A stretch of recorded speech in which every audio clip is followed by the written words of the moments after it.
Yeah, my name is Vitaly Dramaretskiy. Yeah, I'm currently a mechanical engineer at Shell. I graduated from DIFC about 10 years ago. I remember in 2010, so it's 11 years ago actually. Yeah, so what I do is I'm responsible for the mechanical integrity of equipment at one of the largest petrochemical facilities here in Netherlands. Yeah, my journey was once I graduated from the IFC, I applied for a degree in Sheffield, which is in the UK. So I went there and studied for 4 years, did my degree in mechanical engineering. After that, I came back to Russia, where I'm originally from. For about a year, I worked as an engineer for one of the software companies, and after that, I joined Shell. And Shell gave me some great opportunities to travel the world. So I went to straight after Russia, I went to New Zealand for 2 years. I worked there as a mechanical engineer. So after that, I came back to Russia again and I worked in Sakhalin. And Sakhalin is an island next to Japan.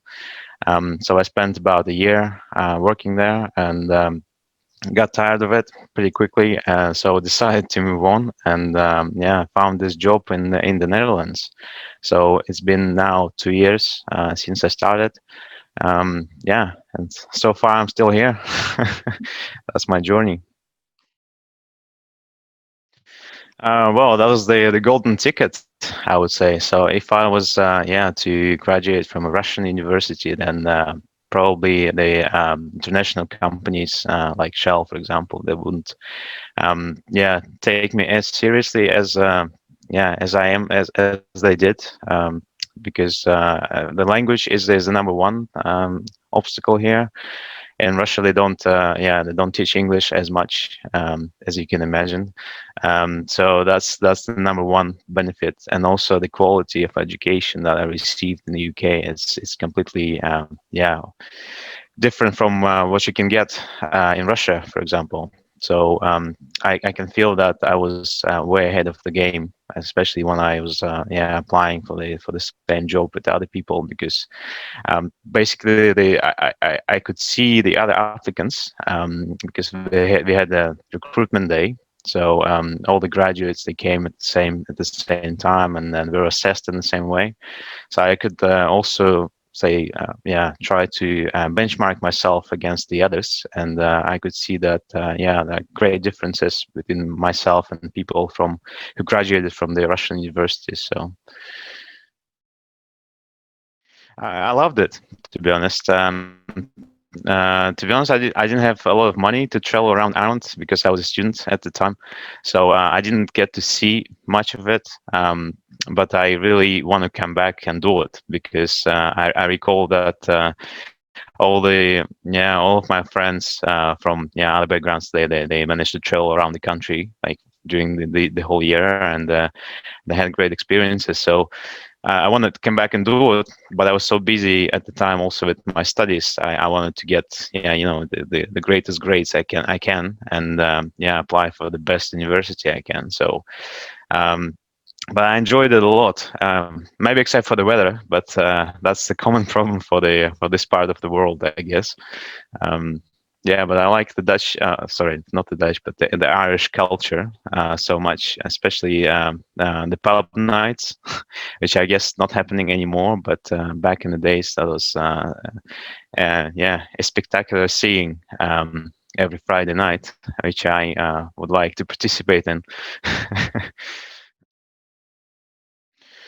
Yeah, well, for me it was quite difficult because, well, first of all, I wanted to stay in the UK, but then when I graduated, they introduced this law that says that you're not allowed to stay and look for a job. So basically, I was just allowed to stay for a couple of months, and that was not enough to land a job, to be honest. So I had to go back to Russia, and in Russia, my skills were not very, you know, in demand. So it took me quite some time, I think about 4 or 3 months after my graduation to get an interview.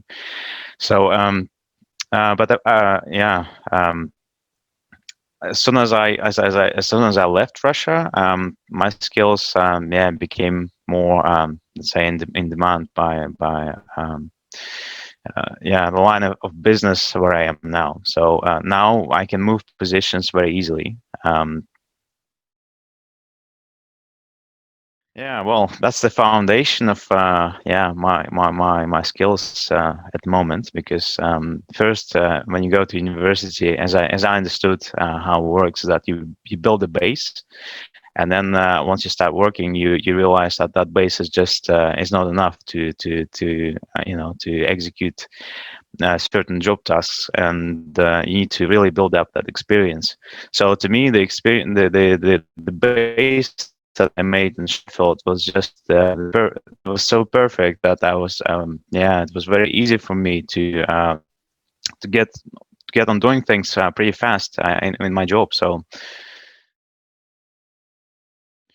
yeah, there are great differences, especially given that Russia is more, let's say, a post-Soviet Union country, and the UK, Ireland, and they're all the Western countries. So the culture is quite different, and also the education system is very different. So in Russia, what they do, they teach people to become specialists. Whether in Ireland and the UK, they teach people to become more of a, let's say, a generalist. So they give you the skills to become whoever you want to become. But in Russia, they just teach you, you know, a profession, so that when you graduate, you become, let's say, for example, a rocket building specialist, and you only know how to build a certain type of rocket, for example. Whether in the UK and Ireland, the education system is as such that you're given the skills to, you know, choose your speciality in the future. So that's the main difference. Yeah, keep it up. Keep doing the same kind of work I was doing, yeah, 10 years ago, because I was studying so much, and I didn't really even go outside at the time. But the thing is, it paid off in the end. So the hard time you get during your studies really pays off in the future. So just need to realize that and keep believing that it's gonna do it. So